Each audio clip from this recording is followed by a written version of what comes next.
Item ಯಾವುದೇ ಇರಲಿ try ಮಾಡಿ ಆಚಿ ಚಿಕನ್ ಮಸಾಲಾ. ಆಚಿ ಚಿಕನ್ ಮಸಾಲಾ. ಅಲ್ಲಗಳೆದ ಜಯದೇವ ಆಸ್ಪತ್ರೆಯ ವೈದ್ಯ ಸೀರಿಯಸ್ ಕಂಡೀಷನ್ ನಿಂದ ನಿನ್ನೆ 12 ಜನರ ಡೆತ್ ಆಗಿದೆ. ಚೆನ್ನಾಗಿದ್ದ ಜನರು ಯಾರೂ ತೀರಿ ಹೋಗಿಲ್ಲ. 100 ಜನ ಅಡ್ಮಿಟ್ ಆದ್ರೆ 6 ರಿಂದ 8 ಜನ ಸಾಯ್ತಾರೆ. ಹಾಗಂತ ವೈದ್ಯರ ಕೊರತೆ ಇಲ್ಲ ಅಂತ ನಾನು ಹೇಳಲ್ಲ.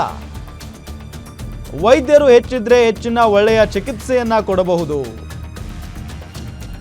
ಈ ಬಗ್ಗೆ ಸರ್ಕಾರಕ್ಕೆ ಕೂಡ ಮನವಿಯನ್ನ ಮಾಡಿದ್ದೇವೆ. ನಿನ್ನೆ ರಾತ್ರಿ ನಾವು 10 ಗಂಟೆಗೆ ಆಸ್ಪತ್ರೆಯಿಂದ ಹೋಗಿದ್ದೇವೆ. ಸದ್ಯಕ್ಕೆ ಸಾರ್ವಜನಿಕರು ಮಾಡಿರುವ ಆರೋಪ ಸತ್ಯಕ್ಕೆ ದೂರ. 24 ಗಂಟೆಯೂ ವೈದ್ಯರು ಇರ್ತಾರೆ, ಪ್ಯಾನಿಕ್ ಆಗೋದು ಬೇಡ. ಜಯದೇವ ಆಸ್ಪತ್ರೆಯ ವೈದ್ಯ ಡಾಕ್ಟರ್ KS ಸದಾನಂದ ಹೇಳಿಕೆಯನ್ನ ಕೊಟ್ಟಿದ್ದಾರೆ. ಅದೇನಾಗಿದೆ, ಅದರಲ್ಲಿ ಇರೋರೆಲ್ಲ ಆಲ್ಮೋಸ್ಟು ತುಂಬ ಸೀರಿಯಸ್ ಆಗಿರೋ ಪೇಷಂಟ್ಸು. ಈಗ ಏನಾಗುತ್ತೆ, ನಮ್ಮದು ಟರ್ಷರಿ ಕೇರ್ ರೆಫರಲ್ ಹಾಸ್ಪಿಟ್ಲು. ಈಗ ಮೈಸೂರು ಸುತ್ತಮುತ್ತಲಿನ 5 ಜಿಲ್ಲೆಗಳಿಗೆ ಇದೊಂದೇ ಹಾರ್ಟ್ ಹಾಸ್ಪಿಟ್ಲ್ ಇರೋದು. ನಮಗೆ ಎಲ್ಲ ಕಡೆಯಿಂದನೂ ಪೇಷಂಟ್ಸು ರೆಫರ್ ಆಗ್ತಾರೆ. ಸಾಮಾನ್ಯವಾಗಿ ಸಿಂಪಲ್ ಕೇಸಲ್ಲಿ ಅಲ್ಲೇ ಟ್ರೀಟ್ಮೆಂಟ್ ಸಿಗುತ್ತೆ. ಸೀರಿಯಸ್ ಆದವ್ರನ್ನಷ್ಟೇ ಅವರು ಮಡಿಕೇರಿಯಿಂದ ಚಾಮರಾಜನಗರದಿಂದ ನಮ್ಮ ಹಾಸ್ಪಿಟ್ಲಿಗೆ, ಇನ್ನು ಸೀರಿಯಸ್ ಸ್ಟೇಟ್ ಅವರು ರೆಫರ್ ಆಗಿ ಬರ್ತಾರೆ. ಸುಮಾರು ಜನ ಅಡ್ಮಿಟ್ ಆಗೋ ಟೈಮಲ್ಲೇ ಸೀರಿಯಸ್ ಇರ್ತಾರೆ ಅವರು. ಅದನ್ನು ನಾವು ಅವ್ರ ಹತ್ರ ಇಂಟ್ರ್ಯಾಕ್ಟ್ ಮಾಡಿ ಹೇಳಿರ್ತೀವಿ, ನಿಮ್ಮ ಪೇಷಂಟ್ ಸೀರಿಯಸ್ ಇದ್ದಾರೆ, ಬದುಕಲಿಕ್ಕೆಲ್ಲ ಪ್ರಯತ್ನ ಮಾಡ್ತೀವಿ ಅಂತ. ಸೊ ನಿನ್ನೆ ಅನ್ಯೂಶಲಿ ಸ್ವಲ್ಪ ಜಾಸ್ತಿ ಡೆತ್ಸ್ ಆಗಿದೆ. ಹಾಗಾಗಿ ನಮ್ಮಲ್ಲಿ ಸ್ವಲ್ಪ ಡೆತ್ ರೇಟು ಜಾಸ್ತಿನೇ ಇರುತ್ತೆ. ಆದರೂ ನಾನೊಂದು ಸ್ಟ್ಯಾಟಿಸ್ಟಿಕ್ಸ್ ತೊಗೊಂಡಿದ್ದೀನಿ. ಫಾರ್ ಎಕ್ಸಾಂಪಲ್, ಈಗ ನಾವು ಕಳೆದ ವರ್ಷ ನಾವು ಇಡೀ ಹಾಸ್ಪಿಟಲ್ ಅಡ್ಮಿಷನ್ಸ್ ತೊಗೊಂಡ್ರೆ ನಮಗೆ ಹೋದ ವರ್ಷ ಈ 2025 ಜನವರಿ ಟು ಡಿಸೆಂಬರು ನಮಗೆ 1245 ಡೆತ್ ಆಗಿದೆ. 21,500 ಅಡ್ಮಿಷನ್ಸಲ್ಲಿ. ಅಂದರೆ ನಮಗೆ ಡೆತ್ ರೇಟು ಟೋಟಲು 5.7% ಹೋದ ವರ್ಷ. ಅಂದರೆ 100 ಜನ ಅಡ್ಮಿಟ್ ಆದರೆ 5 ರಿಂದ 6 ಜನ ತೀರ್ಕೊಳ್ತಾರೆ. That is the death rate on on average ಕಳೆದ ವರ್ಷದ್ದು ಇದು. ಇದೇ ವಿಚಾರಕ್ಕೆ ಸಂಬಂಧಪಟ್ಟಂತೆ ಡೀಟೇಲ್ಸ್ ಕೊಡ್ತಾರೆ ನಮ್ಮ ಮೈಸೂರು ರಿಪೋರ್ಟರ್ ಸುರೇಶ್ ಸಂಪರ್ಕದಲ್ಲಿದ್ದಾರೆ. ಸುರೇಶ್, ಏನಿದು ಕರ್ಮಕಾಂಡ? ಯಾಕೆ ಅಂತಂದರೆ ಅಲ್ಲಿ ಸಾರ್ವಜನಿಕರೇ ವಿಡಿಯೋ ಮಾಡಿ ಆಕ್ರೋಶ ವ್ಯಕ್ತಪಡಿಸ್ತಾರೆ ಅಂತ ಅಂದರೆ ಅಲ್ಲಿನ ಸ್ಥಿತಿಗತಿ ಬಗ್ಗೆ ಯೋಚನೆ ಆಗುತ್ತೆ.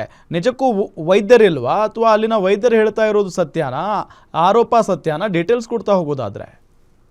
ಏನು ಮೈಸೂರು ಭಾಗಕ್ಕೆ ಏನು ಜಯದೇವ ಆಸ್ಪತ್ರೆ ಬಹಳ ದೊಡ್ಡ ಆಸ್ಪತ್ರೆ. ಅಂದ್ರೆ ಹೃದಯ ಸಂಬಂಧಿ ಕಾಯಿಲೆಗಳಿಗೆ ಮೈಸೂರಿನ ಜಯದೇವ ಆಸ್ಪತ್ರೆಯಲ್ಲಿ ಉತ್ತಮವಾದಂತಹ ಚಿಕಿತ್ಸೆ ದೊರೆಯುತ್ತದೆ. ಜೊತೆಗೆ ಏನು ಕಡಿಮೆ ಗುಣಮಟ್ಟದಲ್ಲಿ ಬಡ ರೋಗಿಗಳಿಗೂ ಕೂಡ ಚಿಕಿತ್ಸೆಯನ್ನ ಕೊಡುವಂತಹ ಆಸ್ಪತ್ರೆ ಇದ್ರೆ ಮೈಸೂರು ಭಾಗದಲ್ಲಿ ಅದು ಜಯದೇವ ಆಸ್ಪತ್ರೆ. ಅಂದ್ರೆ ನಿನ್ನೆ ನಡೆದಂತಹ ಘಟನೆ, ರೋಗಿಗಳ ಸಂಬಂಧಿಗಳು ಮಾಡಿದಂತಹ ಘಟನೆಗೆ ಸಂಬಂಧಪಟ್ಟಂತ ವೈದ್ಯರು ಸ್ಪಷ್ಟೀಕರಣವನ್ನ ಕೊಟ್ಟಿದ್ದಾರೆ. ಅಂದ್ರೆ 100 ಜನ ಅಡ್ಮಿಟ್ ಆದಂತವರಲ್ಲಿ ಸುಮಾರು 8 ರಿಂದ 9 ಮಂದಿ ಸಾವನ್ನಪ್ತಾರೆ ಅನ್ನೋದು ವೈದ್ಯರ ಸ್ಪಷ್ಟೀಕರಣ. ಅದು ಸತ್ಯ ಕೂಡ. ಯಾಕಂದ್ರೆ ಮೈಸೂರು ಸೇರಿದಂತೆ ಹೊರ ಜಿಲ್ಲೆಯ ಜನರು ಕೂಡ ಮೈಸೂರಿನ ಜಯದೇವ ಹೃದ್ರೋಗ ಆಸ್ಪತ್ರೆಗೆ ಬರ್ತಾರೆ. ಅಂದ್ರೆ ಕೊನೆಯ ಕಂಡೀಷನ್ ಇಟ್ಕೊಂಡು ಇಲ್ಲಿಗೆ ಬರ್ತಾರೆ. ಆಸ್ಪತ್ರೆಯಲ್ಲಿ ಈ ಸಂಬಂಧಪಟ್ಟಂತೆ ಏನು 18 ಜನ ICU ದಾಖಲಾಗುವಂತಹ ಪರಿಸ್ಥಿತಿ ಇದ್ದಂತಹ ಸಂದರ್ಭದಲ್ಲಿ ಕೂಡ 25ಕ್ಕೂ ಹೆಚ್ಚು ಜನರನ್ನ ನಾವು ಅಡ್ಮಿಟ್ ಮಾಡಿಕೊಂಡು ನಾವು ಚಿಕಿತ್ಸೆಯನ್ನ ಉತ್ತಮ ಗುಣಮಟ್ಟದಲ್ಲಿ ಚಿಕಿತ್ಸೆಯನ್ನ ಕೊಡ್ತೇವೆ. ಅಂದ್ರೆ ಇಲ್ಲಿ ವೈದ್ಯರ ನಿರ್ಲಕ್ಷ್ಯ ಆಗಿಲ್ಲ, ವೈದ್ಯರ ಕೊರತೆ ಇರೋದು ನಿಜ ಅಂತೇಳಿ ಆಸ್ಪತ್ರೆಯ ವೈದ್ಯರು ಇಲ್ಲಿ ಸ್ಪಷ್ಟೀಕರಣವನ್ನ ಕೊಡ್ತಿದ್ದಾರೆ. ಹೀಗಾಗಿ 100 ಜನರಲ್ಲಿ ಅಡ್ಮಿಟ್ ಆದ್ರೆ 6 ರಿಂದ 8 ಜನ ಸಾವನ್ನಪ್ತಾರೆ. ಹೀಗಾಗಿ ಮೈಸೂರಿನ ಜಯದೇವ ಆಸ್ಪತ್ರೆಗೆ ತಡವಾಗಿ ಬರುವ ಸಂಖ್ಯೆ ಹೆಚ್ಚಿರುವ ಕಾರಣ ಲಾಸ್ಟ್ ಕಂಡೀಷನ್ ನಲ್ಲಿ ಅವ್ರನ್ನ ಉಳಿಸೋದಕ್ಕೆ ಪ್ರಯತ್ನವನ್ನ ನಾವು ಮಾಡ್ತೇವೆ ಅನ್ನೋದು ವೈದ್ಯರ ಸ್ಪಷ್ಟೀಕರಣ. ಜೊತೆಗೆ 10 ರಿಂದ 15 ಜನ ಹೆಚ್ಚಿನ ವೈದ್ಯರು ನಮಗೆ ಬೇಕಾಗಿದ್ದಾರೆ. ಹೀಗಾಗಿ ಸರ್ಕಾರಕ್ಕೂ ಕೂಡ ನಾವು ಮನವಿಯನ್ನ ಮಾಡಿದ್ದೇವೆ. ಸರ್ಕಾರ ವೈದ್ಯರ ನೇಮಕ ಮಾಡುವ ಈ ವಿಳಂಬದ ಪರಿಣಾಮವಾಗಿ ಕೆಲವು ಕಡೆಗಳಲ್ಲಿ ಅಪಘಾತ, ಈ ರೀತಿಯಾದಂತಹ ಅವಘಡಗಳು ಸಂಭವಿಸ್ತವೆ ಅನ್ನೋದು ಮೈಸೂರಿನ ಭಾಗದ ವೈದ್ಯರಾಗಿರ್ತಕ್ಕಂಥ ಸದಾನಂದ ಅವರ ಸ್ಪಷ್ಟೀಕರಣ. ಹೀಗಾಗಿ ರೋಗಿಗಳು ಕೂಡ ನಮಗೆ ಸರಿಯಾದ ಟೈಮ್ಗೆ ಚಿಕಿತ್ಸೆ ಕೊಡ್ತಾ ಇಲ್ಲ ಅಂತೇಳಿ ನಿನ್ನೆ ಗಲಾಟೆಯನ್ನು ಕೂಡ ಮಾಡಿದ್ರು. ಅದಕ್ಕೆ ಸಂಬಂಧಪಟ್ಟಂತೆ ಇಲ್ಲಿನ ವೈದ್ಯರು ಸ್ಪಷ್ಟೀಕರಣವನ್ನ ಕೊಡ್ತಿದ್ದಾರೆ.